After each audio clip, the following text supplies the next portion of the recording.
Good morning. Happy Sunday. Happy Easter Sunday.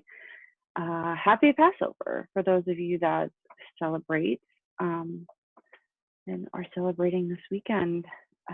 Hope everybody's doing well. Here comes Mindy.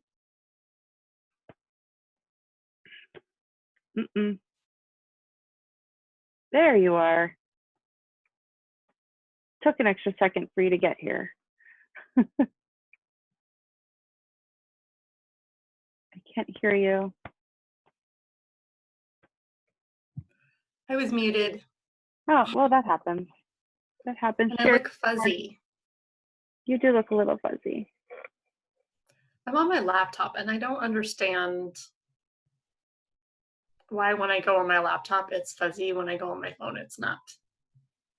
Because I'm sitting in the exact same spot using the Wi-Fi for both. And it's a newer laptop, so yeah, the camera would be newer. I don't know. And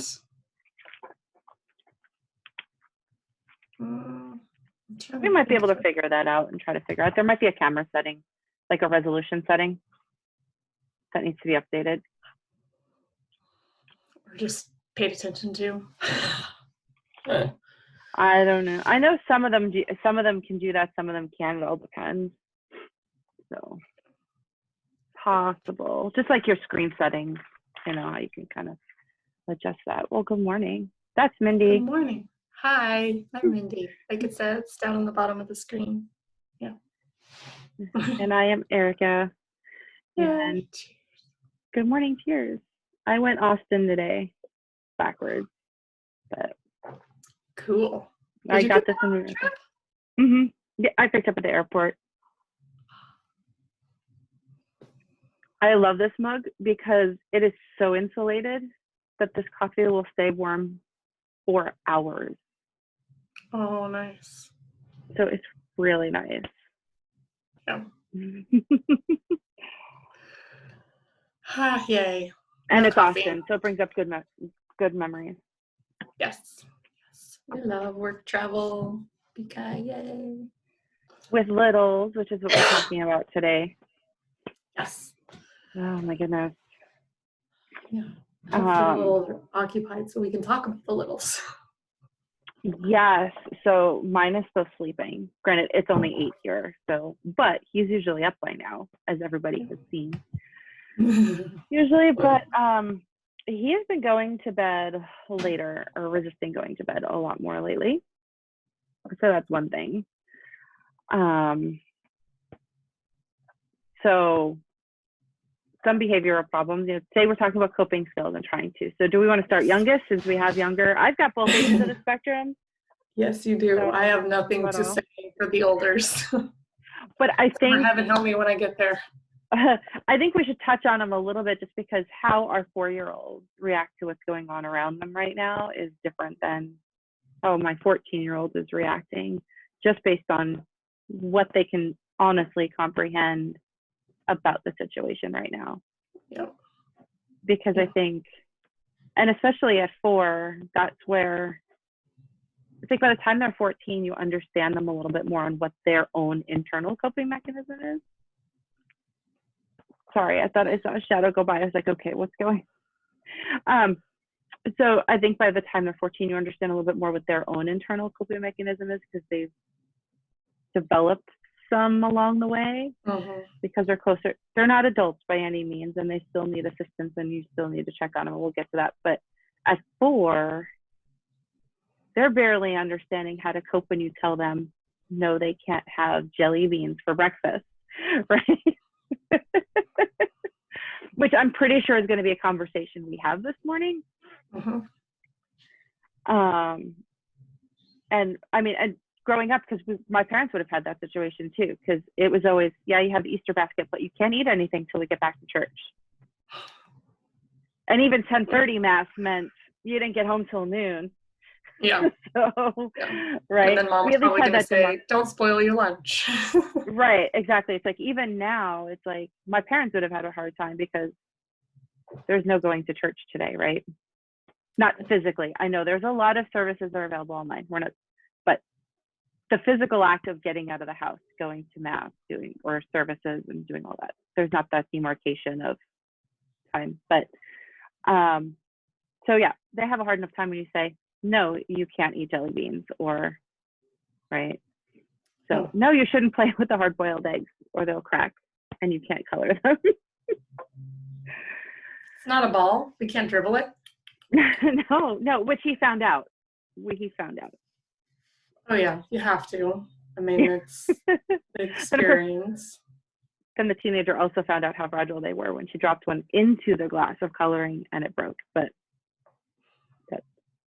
anyway, so how do we help? Let's start with the littles, because I think sometimes also their reaction is a little bit different and harder to notice, right? Because they react to everything, right? Anyway, so how can you even tell that something has changed and that they're being affected by it? And again, we're not psychologists, we're not counselors, we're just moms that everybody's coping mechanism is different. we are learning every day, and that's why anytime we can say, hey, this is what's working for me right now, this is how my kid is reacting. Yeah, my mom likes to point out at inopportune moments. So I live with my parents. Long story, other mom talk. But point out at inopportune moments that, like, your child is feeding off of your energy. So there's times when I honestly don't feel so agitated and whatever, but I'm probably putting out some energy that my kid is picking up on. And then because she doesn't understand it and I'm not articulating it because I'm too busy to notice a lot of times, then she'll start to spin out of control. And, you know, with toddlers, it's when they're cranky, it's like, well, with Eden, is it because she's constipated? Is she having a growing spurt? She's been chewing on something, you know, like, they have words. Eden has a huge vocabulary, but expression of an understood emotional thing doesn't happen. Right. And she is so averse to pain that she doesn't want to talk about it. So it can be really hard to, you know, I've been with her for 4 years, but you're still trying to discern, like, is this a hungry cry? Is this a crabby cry? Is this a whatever? But the thing that I've slowly learned, so our library didn't close right away. We had some restrictions, and we had some more restrictions, and we closed to the public, but we were still accepting things and still doing things in the office, and then we closed. And my daughter goes with me. And so as we're going through all those phases, and especially at the beginning, everyone was just like, unknown fear, let's talk about unknown fear. And there's my 4-year-old going, why are all the big people crazy? And she had a lot of meltdowns, and it's actually been easier for us to be at home. She goes to my aunt and uncle's for some childcare one afternoon a week instead of work. And she has missed that, but if we don't talk about it, not head in your sand, not paying attention, but if we're just going about our day like this is our normal day, we're getting up, we're eating breakfast, we're doing our things, we're hanging out together, and we're not saying, today isn't library day, you know, like they canceled story time at the library before we actually closed. Right. That first story time day was hard, but when we didn't keep talking about the fact that we can't go to story time, then it wasn't something that she had to deal with, right? Because it's not on her radar. So if we're not pointing out the differences, there's not something for her to rub up against, because toddlers are all about what's right now. I mean, the struggle half the time is, I don't want to go to the store to buy a toy because I'm watching my favorite cartoon. When you're like, dude, we're going to the store to buy you a toy. But they just want to do what they're doing right now. So letting her just do what she's doing right now has been great. Well, and she's The last week has been a she's lot very harder. empathic too, so she picks up a lot on the energies and the tension in the room, right? When we say adults can, when adults say we can cut the tension in the air with a knife, right? That's the energy in the room, and everybody feels that differently. And Eden tends to feel it more than some other kids. I know Ollie's a little bit, I hate to use the word oblivious, but a little bit more oblivious to that kind of thing, to where, I mean, he notices, he can see it, but he doesn't feel it like Eden does. Yeah, he's busy with his stuff. Right. And that's where he gets the interruption. Because the other thing about toddlers is their sense of time is, we're going to use a Doctor Who, we're going to use a Doctor Who reference, but it's wibbly wobbly, timey wimey, right? They're just like, at 4, Ollie's still in the tomorrow is anywhere, not today. It's in the future. Yesterday is anything in the past. He's starting to understand a day or two ahead, a day or two behind. But our cruise was still yesterday. Well, it was 2 years ago, right? So, Share Toy Day is tomorrow. Well, it's Fridays, right? So we're still learning that. But I think when they, so that helps them, I think, cope a little bit more on changes to routines if you're not talking about it. If you're not specifically talking about today's Sunday, so school is tomorrow as the habit, you just talk about today. This is what we're doing today. They've forgotten that, okay, school is tomorrow. He started to ask a little bit more, like, what's today? What's tomorrow? So it's starting to click in a little bit more. Now, we've had daycare still open. It's seen as an essential service because it helps healthcare workers. I'm doing what I can to help them stay open so that they can help healthcare workers. There's very few kids there now, very few teachers there. They've got extreme precautions happening, washing hands when you walk in, a lot of different things. But what I've noticed with him is, and for him, keeping that routine is what helps. Like on the weekends, we have a really heck of a hard time with nap time. We can't do nap time on the weekends because his routine gets thrown off. He is definitely this is what today is, this is what everybody is doing. So if we were to all sit down at noon and take a nap, he would do it. That's what they do at school, right? So that's why we tend to have a little bit more behavior problems on the weekends sometimes because his routine is thrown off. I've noticed more behavior problems with him too because his social circle at school changed. He's with some of the older kids and he tends to pick up some of those behaviors. So that kind of thing changes a little bit. And I think that also comes from he's got an older sister. So he's used to and that happens with younger to olders, right? They model. Yeah. That's why sometimes second, third kids speak earlier, walk earlier, right? Because they're modeling the behaviors. So we're having a little bit more of those kind of issues. And of course, in some ways picking up on our frenetic energy a little bit of, I'm maybe a little bit more moody, right? So if I don't apologize for my outburst, if I have one, or I don't, right, fix something, he may see it as it's okay to have that outburst. But again, they're also learning. So that's, we're in the, okay, this is, what are you feeling right now, right? Are you angry? So, and sleeping. Yeah.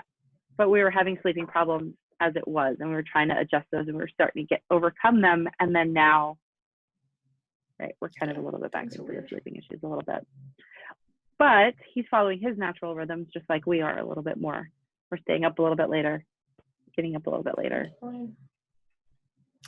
Yeah. So, along with the toddlers and the non-sequential time and being in the moment, up till age 7, they're in theta brainwave. So they're just absorbing, which means they aren't processing in the same way. So Eden has some sensory things that have kind of gotten more entrenched and finally whacked me over the head. And so as I'm studying about that, you get into some neuroscience and brain processing and those sorts of things. And so helping kids ground, which from an energy healer standpoint, I understand. And I might have some different ways to do it, but it's about being in their body. And so we talked last week about having the time, the ability, and the capacity to do something. Kids are the exact same way. It's just each of those things is going to look a little bit different, especially when they're in that younger age frame. So ability for them is not going to be a skill like teaching meditation to your 10-year-old or your 14-year-old, or giving them some other coping mechanisms, some other grounding things, helping them to maybe draw and follow breath work as they're drawing and things like that. Because a toddler isn't going to process a logical flow of emotions with the attached reality thing that they're dealing with. We kind of have to bypass that. So their ability is it's different. So for me, I would use something like an essential oil and a diffuser, because they don't need, their body needs to do the thing. Their mind doesn't necessarily need to go through the same process, right? So if I can do something with her body to bypass some of that, bypass is a bad word, but to get straight to the physiological process to help her, because she's not going to sit down and reason things out with me, right? Right. You're never going to win a logical argument with the toddler. So I use white angelica from Young Living. Is great with meltdowns. Something grounding, a tree, essential oil, a pine, a cedar, black spruce, I happen to love a whole lot, or a grounding mix is good, or a calming something like lavender. You may not want to use it at 9 o'clock in the morning. I don't know how much it affects you, but something like that. And I've seen some just crazy meltdowns with Eden lately when I'm like, duh, plug in the white angelica, like, and it just starts, and I don't say, I just back off and let her do her thing, and just let the essential oil do its thing, and before long she'll come and she'll cuddle up on my lap. Basically let her body do the processing. Right. Her body is going to tell her mind what it needs. So doing that, and then because she had some increased anxiety before all of this, because of some trauma with school, I started her on a flower essence, not this one, this one's walnut, but rock rose is good for, excuse me. It's good for generalized anxiety. And put it in her water. And I tried at one point to ease her off of it. Like one morning I gave her a cup of water without any in it, and she's like, that doesn't taste right, Mom, give me good water. I literally put 2 drops of this in there, which you don't think you can taste. Like, it doesn't have you take a drink and you know something, but she knew it. That's how sensitive she is. So she gets rock rose. And then I've started on rock water, because rock water is kind of about being stubborn and needing to let some things go. But they also match some other things that are going on with her. But there's things like Rescue Remedy and whatever that just help their body do what their body needs, and support them in that way. And Rescue Remedy comes in a kid's formula too. They do have a kid's formula. Mostly it's just the non-alcoholic. So most flower essences are a tincture that's tinctured into like brandy, typically. And so the kids version is alcohol-free. I think they have an alcohol-free line of all of Bach flowers. I think they have an alcohol-free line of all of their stuff. It's really hard to find. Yeah. And at this point, 2 drops of a brandy solution once a day is okay with me. Yeah, because it's Because not of the it's changes not that 2 I've drops seen of in her. brandy. It's not 2 drops of brandy. It's the A flower brandy essence with solution. it. Yeah, exactly. Yeah. Well, So, and Young Living has, and I'm only going to speak from Young Living because I know them a little bit more. I am a partner in that, but you can check if you also use other essential oils. They may have this, but I know Young Living specifically has some of their oils actually in more of a kid potency, a child potency. oh yes, they do have. Yeah, they're So pre-diluted. you can use your lavender oil with kids, especially if you're going to diffuse it how you would in the house anyway. Watch how everybody responds, because not everybody's going to respond to the same oils the same way. Even me and my husband, right? I may love lavender and it's going to relax me and it may set him off and make him angry. You don't know. But in the diffuser, it doesn't matter as much if you're going to use them topically. They do have a kid pre-diluted, so it helps. And then you can further dilute them. I know I've taken Peace and Calm and I've diffused it. I love Peace and Calm. I have to try that one. And I've got a roller of it in coconut oil, and I've put it on his feet at night sometimes, just right up his feet or up his spine sometimes if it's a rough week at school, if there's change and adjustment, like anytime he changes classrooms, when, and they will as they age up, right? Like next year he's headed into pre-K. Sorry. It just made me hesitate. He is headed into pre-K next year. So it's like that adjustment, I will probably use some Peace and Calming, and you just dilute it a little bit more in the coconut oil, or you just use a little bit less. But I like Peace and Calm too. I've been diluting that. I also have some eucalyptus in the house. I found which one I like. I found which one is the one I like. Because I didn't know there were so many versions. But yeah, there's different things that you can do, different mixes to help. And I think at this time, if you have a diffuser and you have access to oils, it can help everybody, because even as adults, if we can help ourselves, I think sometimes we get stuck in our head too much. And if we can let our bodies physiologically help us, maybe this is the benefit of having worked with Michelle here for a few months too.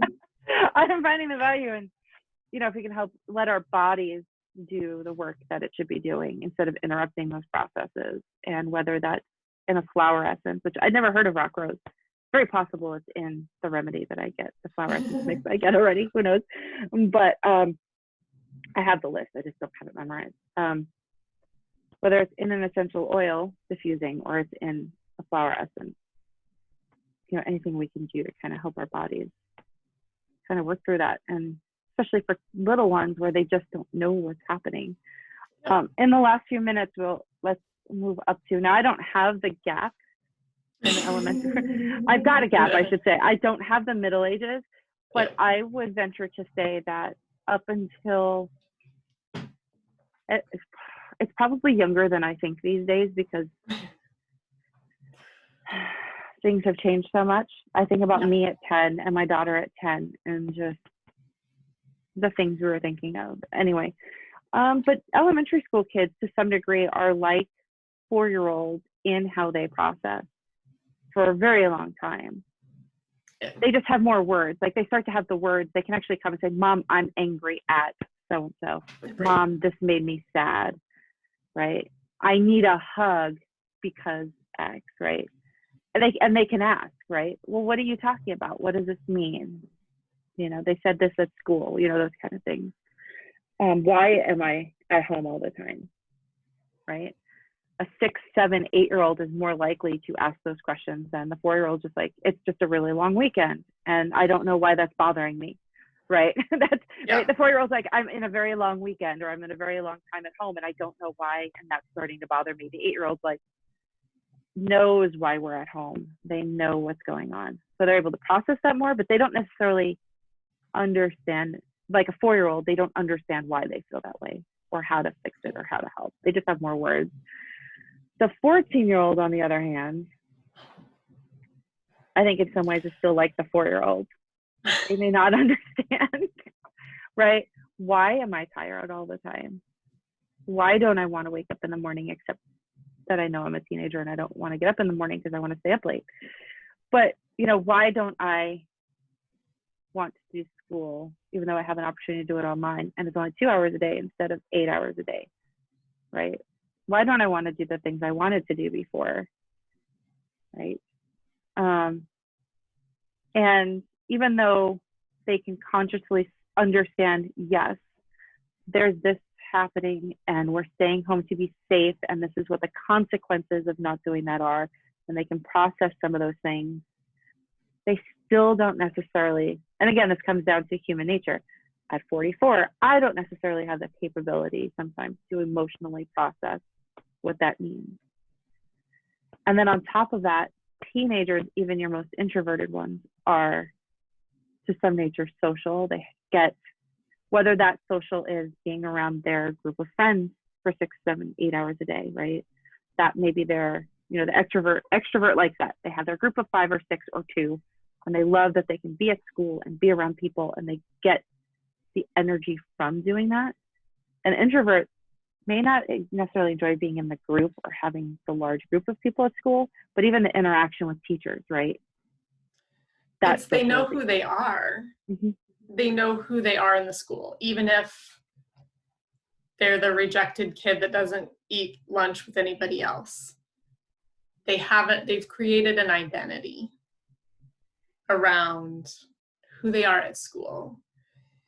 And they might have another identity at home, but now those things are kind of crossing over, and it wasn't their choice. And so they have to figure out how to maneuver that, and how to not have the perceived and autonomy that they have, going to school, going from class to class, whatever. And so that's probably a big shift for them. And it's not like it is for any of us. You may have wanted to work from home and wished your company would have let you work from home, but then when you have it all of a sudden, it's like, okay, do I like it? Do I like this thing that I've wished for right. for all this time? Like, I don't know, like the teenager may and moan forever that she has to get up and go to school. Now she doesn't have to get up and go to school. She can start school at 10 o'clock in the morning, but that may still piss her off. And it's okay that it pisses her off. Right. And there's still a sense of loss, right? It's that understanding. I actually had to have a conversation because on top of not going to school and not seeing her friends, Harley can't go shooting. She can't go do her archery. So she has this loss. Just like we talked last week about us grieving, I think we have to understand for teenagers, they also are grieving and they are going through that process. And one of the things we had to talk about, because she's a little bit moody, to her coach, because we were able to do a one-on-one lesson with him with distancing, but there was enough distance, right? He's able to observe her from 6, 8 feet away, right? And she got out for the first time that week, right? And she was a little bit moody. And then I talked to her and she's like, she's actually sad she can't go practice. I'm like, but you understand your reaction makes him think you are upset to go to practice, right? It's helping them process their grieving because she will hate that I'm going to say this next thing, but like 4-year-olds, teenagers, they think the difference is they think they have it under control, but like 4-year-olds, they have these wild swings of emotions that are happening, especially because they've got these wild swings of hormones, and they don't understand them. Like 4-year-olds, they just don't understand them. Yeah, because their brain goes through the processing of learning emotional stability in their teen years and processing that further development in the frontal lobe, so they're not so impulsive. And anytime you have that growth process, you have to have a breakdown process, and then it ain't pretty. And they have even less tools yes, their parents are a tool, but they're still even learning how they can use their parents, right? So Because at there's least as the, adults, yeah. yeah. So at least as adults, I know I can go to you if I'm having a really bad day. I know I can call Michelle if something's not working. I know I can call my doctor if I'm having that dramatic of an issue, right? I know I can go to my husband and say, I need a hug, right? I can go to my 4-year-old and say, you know, he may not know why I need a hug. I can just go, hey, buddy, mommy needs a hug right now. You know what I mean? And, but You don't they do that with your still, 14-year-old? Right in the middle of the mall. Honey, Bye mom's you. Actually, I will randomly just go in there and I think that's, so what I'm doing right now, because we are home, the three of us are home all the time. It's, the good thing is she likes learning and she likes school. So she's getting herself up and she's seeing the value of that and value of being prepared. But also there's a lot. So she's getting up and she's got a routine and she's getting into that. But I'm also making the habit, making sure she doesn't just then at noon disappear into her room for the next 8-10 hours, right? I'm trying to make sure that, and if she does, that's okay. She's a teenager. I did it too, right? But I go in there every once in a while, and sometimes it's just, hey, and I just give her a hug, right? And then on top of that, I know we're like rushing because I'm also trying to. There's the loss of, for those kids that are seniors, right? We have to understand for those kids that are seniors, or she's in 8th grade, she had all of these, they're kind of the smaller versions of what seniors are going through, right? The whole Yeah. getting of the yearbook, the promotion ceremony, even finals, right? Because even in college, I remember what that, like, being done with my last final of my last semester of my senior year felt like. Regardless of how I felt I did on the final. Right. Yes. Right. So there's a second layer of loss to those kids that even if they think, hey, I don't care if I walk, you know, I think that it will affect them even more because there's that extra piece that they're not going to have. Right. I think that honoring their grief and their feelings, no matter what the feeling is, I know it's really hard to be a parent and see your kid hurting in whatever fashion, whether it's, you know, they broke an arm and it's, you know, gross and hanging in a weird position and there's Right. lots of physical pain, or they're heartbroken because their boyfriend just broke up with them. It's hard to allow them to be in that space. You just want that pain to go away. But just sugarcoating it or denying it or teaching them to stuff it is not helpful for them in the long run. And I think there's trust that's built, if nothing else, in those times of choosing to be present without forcing or expecting change, needing change. I mean, even my 4-year-old is like, well, I did that so you'll be happy. I'm like, no, it's not your job. It's not your job to make mama happy. It's your job for you to be happy. But there's times, like at the beginning of all this, when she's going through these mega meltdowns, that I then was the one near meltdown, because you can't just keep letting that go on, right? Like, you need to find some way to deal with it. And it was just hard, you know, and like you and just said, acknowledging it's hard. Even just acknowledging it's hard, and it's hard for everyone, and for our littles it's hard, right? Yeah. And knowing grief isn't a straight line. You know, this whole process isn't a straight line. Not every state has the same rules. Not every business is operating the same way, whether they're deemed essential or deemed non-essential. You know, new things have passed, dates have shifted. So, you know, there's going to be ebbs and flows to it. And the more, not that we hunker down, but that we root deep, I think is maybe the best way to put it. And like we said last week, your oxygen mask first, because not that you have to be perfect and happy hunky-dory every day, but you set the tone and you help them learn how to deal with it. And there's so much that they learn by example. You know, those 4-year-olds might absorb all of your words when you're saying, you know, well, mommy is processing this and I have done this and this helps me with that. They're not gonna. Hi, boo. Look at you, handsome boy. Speaking of 4-year-olds. Yeah. Good morning.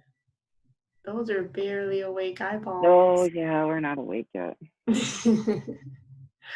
Morning. Did the Easter bunny come? Maybe. Good Find out. question. That's a very good question. Do You gonna send me some pictures later? Send me some pictures. We'll take some pictures with Eden and her eggs. Want to take some pictures? Yeah. You send me some pictures? Oh, Yeah. The Easter bunny left you a basket? Yeah. Yeah? You gonna share some treats with me? You don't have to share your treats with me. Just send me a picture, Kay.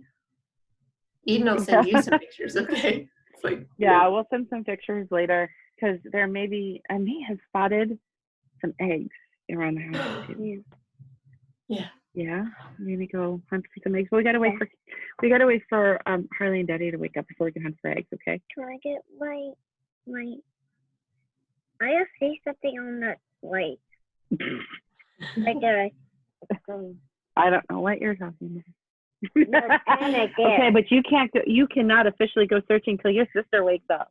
Also, Do you need to go potty? Can I have the BB-8 basket? Or the BB-8 basket? Yeah. Yes, but let me finish up here first, okay? I'll be off in a minute, okay? And I gotta go make cinnamon rolls. Put in the oven. Oh, yummy, yummy. You like cinnamon rolls? Yeah. And maybe some bacon. Okay. That's what I'm you. Okay, I know. Thanks.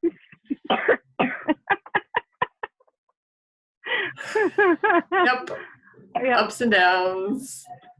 Joy, giggles, and craziness, and jelly beans for breakfast. Hey, and you know what? Yeah. If it's once, you get 3 jelly beans for breakfast. Yeah, she's already had her Cocoa Mel, but she did go potty and brush her teeth first. Okay, Balance. I said you can't look until your sister wakes up. I see an Easter egg right there. All right, don't touch your basket yet.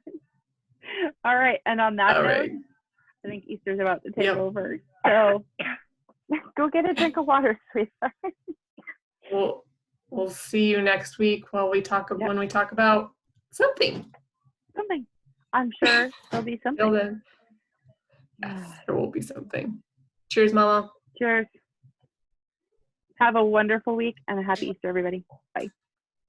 Yep, you too. Bye.